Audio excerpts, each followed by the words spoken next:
ఎవరైనా సరే ఆరోగ్యంగా ఉండాలంటే శుభ్రత పాటించాలి. మరి శుభ్రత కావాలంటే ఎలిం ప్రొడక్ట్స్ వాడాలి.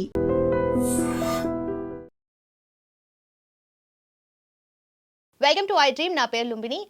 స్పైన్ రిలేటెడ్ ఇష్యూస్ కానీ మెడ నొప్పి, బ్యాక్ ఏక్ ఇలాంటి వస్తూ ఉన్నప్పుడు ప్రాబ్లం ఎక్కడ స్టార్ట్ అయింది అని చెప్పేసి సెల్ఫ్ ఎవాల్యుయేట్ చేసుకోవడానికి ట్రై చేస్తూ ఉంటాం. బట్ బిఫోర్ దట్ కావాల్సిన నాలెడ్జ్ అనేది మోస్ట్ ఇంపార్టెంట్ కదా. సో ఆ గైడెన్స్ ఇవ్వడానికి మనతో పాటు జాయిన్ అవబోతున్నారు ప్రముఖ ortho spine surgeon doctor Kalyan Kumar Varma garu. Let's talk to him. So మెడ నొప్పి యంగ్స్టర్స్కి కూడా మెడ నొప్పి వస్తూ ఉంటుంది. ఏదో ఒక పాయింట్ ఆఫ్ టైంలో ఫేస్ చేసే ఉంటారు అందరు ఈ ప్రాబ్లమ్ని. సో మెయిన్ కాజెస్ ఏముంటాయి అండ్ వీటిని ఎలా క్యూర్ చేసుకోవాలి? ఇప్పుడున్న కాంటెక్స్ట్లో పర్టికులర్గా ఒక సిండ్రోమ్ గురించి అయితే మనం మాట్లాడుకోవాలి. It's called text neck syndrome అంటాం.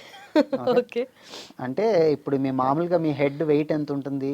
నార్మల్గా ఒక 5 kgs ఉంటుంది నార్మల్ పర్సన్కి. ఓకే, అదే సేమ్ 5 kgs ఆఫ్ మన హెడ్ మన నెక్ మోస్తూ ఉంటుంది దాన్ని ఎప్పుడు. ఓకే, అదే నెక్ కనుక మీరు ఒక 30 degrees బెండ్ అయ్యి మీరు వర్క్ చేస్తున్నారనుకోండి, ఆ same 5 kgs will feel like 10 kgs మీ నెక్కి. ఓకే, అదే ఒక 60 degrees బెండ్ చేసి వర్క్ చేస్తున్నారనుకోండి, ఆల్మోస్ట్ ఒక 15 to 20 kgs బరువు మోయాల్సి ఉంటుంది. సేమ్ 5 kg నెక్కే ఆ పొజిషన్లో పెట్టేటప్పటికి it has to take a lot of stress అనమాట. అంటే ఇంతకుముందు మనం 60 ఏళ్ళలో వచ్చే ప్రాబ్లము ఇప్పుడు ఇంత వెయిట్ మోయటం వల్ల అది 30 ఏళ్ళలోనే వచ్చేస్తుంది. That is the main reason. Okay, me life style ఏదైతే ఎక్కువ నెక్ ఎక్కువ బెండింగ్ యాక్టివిటీస్ ఉండి ఎక్కువ కాలం ఉండటం వల్ల తొందరగా అరిగిపోయే ఛాన్సెస్ ఉంటాయి అన్నమాట. So that is the one most common thing for your neck pains. Okay, second thing is your posters. మనం కూర్చునేటప్పుడు కూడా అగైన్ మీరు ఇప్పుడు ల్యాప్టాప్ కానీ టీవీ కానీ చూసిన ఐ లెవెల్లో లేకుండా ఎక్కువ వంగి కానీ ఇది ఉన్నప్పుడు ఏంటంటే అగైన్ నెక్ మీద ఎక్కువ లోడ్ పడుతూ ఉంటుంది. అండ్ కొంతమందికి ఈ పోస్ట్ అలవాటు అయిపోయి ఇంకా అలాగే ఉండిపోతారు. బ్రేక్స్ ఉండాలి. మీరు ఎప్పుడు కూర్చున్నా కానీ అట్లీస్ట్ హాఫ్ అన్ అవర్కి 40 minutesకి స్ట్రెచ్ అవ్వాలి, నెక్ స్ట్రెచ్ చేంజ్ చేసుకుంటూ ఉంటారు. ఎంత కంటిన్యూస్గా ఆ పోస్చర్లో ఉంటే అంత డ్యామేజ్ అయిపోతూ ఉంటుంది. మనం నోటీస్ చేయం అది. ఆ డ్యామేజ్ అనేది ఇంటర్నల్గా అవుతుంది. Once it crosses beyond a stage, me body manage చేయలేని స్టేజ్ వచ్చినప్పుడు మీకు బయట నొప్పుల ద్వారా బయటకు వస్తుంది అనమాట. అప్పుడు దట్ ఈస్ టూ లేట్, అప్పటికి అరిగిపోయి ఉంటుంది. ఓకే, స్టిల్ అప్పటికి కూడా మీరు చేయాల్సిన ఇవే ఈ లైఫ్ స్టైల్ చేంజెస్ చేసుకోవాలి. But earlier the better.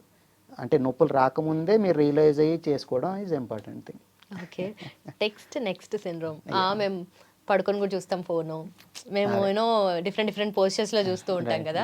So వాళ్ళకి ఇప్పుడు మేము we have seen a clear change in demographies. ఇంత ముందు స్పైన్ ప్రాబ్లంలో వచ్చే ఏజెస్ కానీ ఇప్పుడు మనం మా దగ్గరకు వచ్చే స్పైన్ ప్రాబ్లమ్స్ ఉండే ఏజ్ గ్రూప్స్ చూసుకుంటే చాలా మారిపోయినాయి. 60 వచ్చే వాళ్ళు they are coming in 30s and 40s and these are the most common causes lifestyle. Okay, అదే కొంతమంది పడుకొని కూడా ఇలా చూస్తూ ఉంటారు, ఇలా పెట్టుకొని ఇలా చూస్తూ ఉంటారు. సో ఈ లాంగ్ టర్మ్ ఎఫెక్ట్స్ అంటే వీళ్ళకి ఏమవుతాయి, అంటే ఎక్స్ట్రీమ్ కండిషన్స్ ఏముంటాయి? ఇప్పుడు పర్టికులర్ ఇప్పుడు టాక్ అబౌట్ నెక్ గురించి మాట్లాడితే దెర్ ఆర్ సమ్. ఇప్పుడు మనకి బ్రెయిన్ నుంచి మన చేతులకు కానీ కాళ్ళకు కానీ సిగ్నల్స్ అంతా మెడ నుంచే పోతాయి. అంటే నీ కాళ్ళ చేతుల బలం కానీ స్పర్శ కానీ అన్నీ మెడ నుంచే. సో మెడలో ప్రాబ్లం వస్తే it is a dangerous thing. ఒకవేళ అంటూ సివియర్ అయితే కనుక మీకు చేతుల్లో వణుకులు, మీ చేతులు బటన్ పెట్టుకోవడానికి ఇబ్బంది అవ్వచ్చు, చేతులు వణుకుతాయి, చెయ్యి కాళ్ళు తిమ్మిర్లు పడతాయి, తర్వాత బ్యాలెన్స్లో ప్రాబ్లం వస్తుంది. అంటే మీరు మెట్లు ఎక్కేటప్పుడు పట్టుకోకుండా ఎక్కలేకపోతారు. నార్మల్ గ్రౌండ్ అన్ఈవెన్ గ్రౌండ్లో నడవాలంటే ఇబ్బందులు పడుతూ ఉంటారు. అలాగే కాళ్ళు చేతులు టైట్ అయిపోవడం ఉంటుంది. ఇవి ఇంకా ఎక్స్ట్రీమ్ కేసెస్లో కాళ్ళు చేతులు వీక్నెస్ కూడా మైలోపతి అంటాం. అంటే స్పైనల్ కార్డ్ డ్యామేజ్ అవ్వటం. స్పైనల్ కార్డ్ డ్యామేజ్ అయినప్పుడు ఆల్మోస్ట్ లైక్ ఏ క్వాడ్రిపారసిస్, అంటే చేతులు కాళ్ళు మొత్తం బలం పోయే పరిస్థితి కూడా రావచ్చు మనకి. ఓకే, మీరు అన్నట్టుగా పక్షవాతం వచ్చినట్టు ఆల్మోస్ట్. పక్షవాతం జనరల్గా ఒక సైడ్ ఉన్నదాన్ని పక్షవాతం అంటే బ్రెయిన్లో స్ట్రోక్ వల్ల వచ్చేదాన్ని. దీనివల్ల 4 2 చేతులు 2 కాళ్ళు కూడా ఇబ్బందులు వస్తాయి. అది it is a major risk. ఇవన్నిటికీ మనకి సిగ్నల్స్ ఉంటాయి. ఇప్పుడు మీకు మెడ నొప్పులు, మెడ బాగా అరిగిపోయినాక ఇలాంటి నేను చెప్పిన వీటిలో ఏమైనా ఇబ్బంది వచ్చింది అనుకోండి, డెఫినెట్గా will have to consult a spine surgeon. Okay, అవి నెగ్లెక్ట్ చేయడానికి లేదు. అలాంటప్పుడు చాలా ఎర్లీగానే మనం డిటెక్ట్ చేసి చేయాల్సి ఉంటుంది. ఈ డ్యామేజ్ అనేది ఇర్రివర్సిబుల్. ఒకసారి డ్యామేజ్ అయిపోయింది అంటే మళ్ళీ రివర్స్ రాదు. ఓకే, సో అవ్వకుండా ఆపుకోవాలి. ఓకే, ఇన్ దట్ కేస్ మనం రెగ్యులర్గా మనం మానిటర్ చేసుకోవాలి కదా. అయితే ఇప్పుడు స్పైన్ సర్జన్ దగ్గరికి వెళ్ళాలి అని అనుకున్నప్పుడు, అంటే ఆబ్వియస్లీ ప్రాబ్లం డెవలప్ అయిన తర్వాతనే వెళ్తారు చాలా మంది. ముందే వెళ్ళి అన్లైక్ వేరే అదర్ స్పెషలిస్ట్ దగ్గరికి వెళ్ళారు కదా. సో ఎంత ఫ్రీక్వెంట్ గా వెళ్ళి మనం చెకప్ చేయించుకొని ఉందా లేదా అట్లా చేసుకోవచ్చు? డెఫినెట్గా. ఇప్పుడు బ్యాక్ పెయిన్స్ అనేవి చాలా కామన్ కాబట్టి చాలా మంది ఇగ్నోర్ చేస్తుంటారు. పెయిన్స్ ఉన్నాయి ఆయన తగ్గుతాయి. అండ్ ఇట్ ఈస్ ఓకే కూడా. ఇనీషియల్గా ఫస్ట్ ఎక్యూట్ పెయిన్స్ అంటాం, అంటే ఎప్పుడైనా సడన్గా బ్యాక్ పెయిన్ వచ్చి 4-5 రోజులు ఉండి తగ్గిపోతుందండి, it's nothing to be worried of. Okay. అది ప్రపంచంలో 100 మందిలో అట్లీస్ట్ 85-90% మందికి ఎప్పుడొకప్పుడు బ్యాక్ ఆర్ నెక్ పెయిన్స్ వస్తూనే ఉంటాయి, nothing to be worried. But మీ పెయిన్ కనుక ఒక 3-6 నెలలకి, రెడ్ ఫ్లాగ్స్ అంటాం ఈ అందరూ తెలుసుకోవాలి, మీ పెయిన్ కనుక కనీసం 3-6 నెలలు ఉండి తగ్గట్లేదు ఆర్ టైంతో పాటు ఇంకా పెరుగుతున్నాయి, మీరు డెఫినెట్గా స్పైన్ సర్జన్ కన్సల్ట్ చేయాలి. అది కాకుండా నొప్పులతో పాటు కాళ్ళల్లో కానీ చేతుల్లో కానీ తిమ్మిర్లు కానీ స్పర్శ తగ్గడం కానీ బలం తగ్గడం కానీ ఎలాంటి సిగ్నల్స్ ఏమైనా ఉన్నాయి డెఫినెట్గా కలవాలి.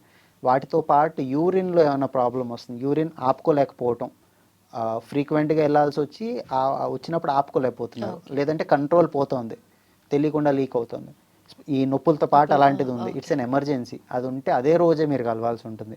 ఇవి కాకుండా ఇంకొకటి ఏంటంటే మార్నింగ్ స్టిఫ్నెస్, మీరు ఉదయం లేవగానే బాడీ అంతా స్టిఫ్గా ఒక గంట సేపు మొత్తం స్టిఫ్గానే ఉండి కొంతసేపు అయ్యాక బెటర్ అవుతుంది, ఇలా 3-6 నెలల మించి జరుగుతుంది, చూపించుకోవాలి.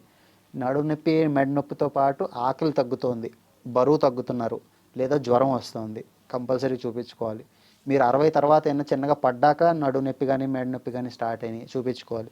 మీరు very young less than 18 years కానీ మీకు నొప్పులు ఉన్నాయి చూపించుకోవాలి. ఓకే, ఇవన్నీ రెడ్ ఫ్లాగ్స్ అనమాట. ఇప్పుడు నేను చెప్పిన ఈ ఏజ్ గ్రూప్లో వాళ్ళు కానీ ఇలాంటి సిమ్టమ్స్తో పాటు నేను చెప్పినవి ఏమన్నా ఉంటే కానీ డెఫినెట్గా మీరు స్పైన్ సర్జన్ కలవాలి. ఓకే, సో బాడీకి ఎప్పటికప్పుడు చిన్న చిన్న మూమెంట్స్ అనేటివి ఇస్తూ ఉండాలి, ఒకటే పొజిషన్లో కూర్చోవడం అట్లా కాకుండా అన్నారు కదా. అండ్ వీటికి కూడా కొన్ని ఎక్సర్సైజెస్ ఉంటాయి కదా, సో మేజర్గా ఎవరైనా సరే చేయాల్సిన ఎక్సర్సైజెస్ ఏంటి? సింపుల్ ఎక్సర్సైజెస్ ఉంటాయి. మెడకి అయితే ఐసోమెట్రిక్స్ అంటాం, అంటే మీరు తల కదపాల్సిన అవసరం కూడా లేదు, జస్ట్ తల అది ఏ పొజిషన్లో ఉంటే అదే పొజిషన్లో ఉంటుంది, చేత్తో దాన్ని పుష్ చేస్తాం, తలతో ముందుకు పుష్ చేస్తాం, సింపుల్. ఓకే, అంటే జస్ట్ ఈ మజిల్ని టోన్ చేస్తాం అంతే. ఓకే, మెట్రిక్ ఐసోమెట్రిక్ అంటే లెంత్ మారదు, మజిల్ అలానే ఉంటుంది కాబట్టి స్టిమ్యులేట్ అవుతుంది, టైట్ అవుతుంది. అలాగే సైడ్కి కిందికి మొత్తం 7-8 డైరెక్షన్స్లోని సింపుల్ ఎక్సర్సైజెస్, మీరు కదలక్కలేదు, ఎక్కడ కూర్చున్నారో అక్కడ చేసుకోవచ్చు, ఆఫీస్లో మధ్యలో బ్రేక్లో చేసుకోవచ్చు. రోజుకు ఒక 5 మినిట్స్ ఇవి చాలు మెడకి సంబంధించిన ఎక్సర్సైజెస్. ఇవి కాకుండా నడుముకి ఎక్కువ కోర్ స్ట్రెంథనింగ్ అనేది ఇంపార్టెంట్, అంటే మీరు ప్లాంక్స్ అంటారు, యాబ్స్, అబ్డామినల్ రిలేటెడ్ ఎక్సర్సైజెస్, అలాగే స్పైన్కి బ్యాక్ పారాస్పైనల్ మజిల్ ఈ రిలేటెడ్ ఎక్సర్సైజెస్, అవి దే ఆర్ ఇంపార్టెంట్. కొంతమంది చాలా ఎక్స్ట్రీమ్గా ఎక్కువ పెయిన్ వచ్చేలాగా విడుచుకుంటూ ఉంటారు, ఇట్లా అంటారు, అది ఎంతవరకు హెల్ప్ఫుల్ అవుతుంది? అది హెల్ప్ఫుల్ ఏం కాదు, but that is an habit. పర్టికులర్గా పెయిన్స్ ఉన్నప్పుడు బాడీకి రిఫ్లెక్స్ ఉంటుంది అనమాట, స్ట్రెచ్ చేసుకుంటే ఫ్రీ అయినట్టు అనిపిస్తారు. That is okay, that is not, అంటే దానివల్ల పెద్ద నష్టం లేదు, జస్ట్ వాళ్ళ కంట్రోల్లో ఉన్నంతసేపు నష్టం లేదు. మీరు చేయకూడదు ఏంటంటే వేరే వాళ్ళతో అలా చేయించుకోవడం. ఇప్పుడు మీకు మీరు చేసుకోవడం స్టిల్ ఓకే, వేరే కైరోప్రాక్టర్స్ ఉంటారు కానీ or sometimes some unqualified వాళ్ళు ఉంటారు, ఎక్కువ మ్యానిపులేషన్స్ అనేది చేస్తూ ఉంటారు. అలా చేసినప్పుడు ఏంటంటే వితౌట్ యువర్ కంట్రోల్ బాగా ఎక్స్ట్రీమ్లో చేశారనుకోండి, it can cause too much damage to inside spine అనమాట. అండ్ ఫైనలీ ఇప్పుడు ఎవరైనా సరే మార్నింగ్ టిల్ నైట్ వరకు ఎంతో బిజీ లైఫ్స్లో ఏదో ఒక పాయింట్ ఆఫ్ టైంలో తిరుగుతూనే ఉంటారు, అలసిపోతూనే ఉంటారు, సరే ఎవరైనా సరే మెయింటైన్ చేయాల్సిన మేజర్ థింగ్స్ ఏంటి? ఇప్పుడు నేను చెప్పినట్టు 1 ఫ్రీక్వెంట్ బ్రేక్స్, మీరు ఏ పని చేస్తున్నా ఒక అరగంట 45 మినిట్స్కి 1 or 2 మినిట్స్ మీ పొజిషన్ మార్చుకుంటూ ఉండండి, ఒకే పొజిషన్లో ఉండకుండా మార్చుకోవాలి. That is the first thing. Second thing, at least ఒక 5 నిమిషాలైనా మీకు టైం తీసుకుని కొద్దిగా మెడకి నడుముకి సంబంధించిన చిన్న చిన్న ఎక్సర్సైజెస్ చేస్తూ ఉండండి. Third thing, physical activity. మీరు ఎంత బిజీగా ఉన్నా సమ్ బాడీకి సంబంధించిన జనరల్ కండిషనింగ్ ఎక్సర్సైజెస్ అట్లీస్ట్ ఒక అరగంట అయినా మీ లైఫ్లో ఇన్కార్పొరేట్ చేసుకోవాలి. వారానికి కనీసం 4-5 రోజులైనా అది చేయడానికి ట్రై చేయాలి. Okay, and healthy diet, these are some things. Thank you so much sir. Thank you.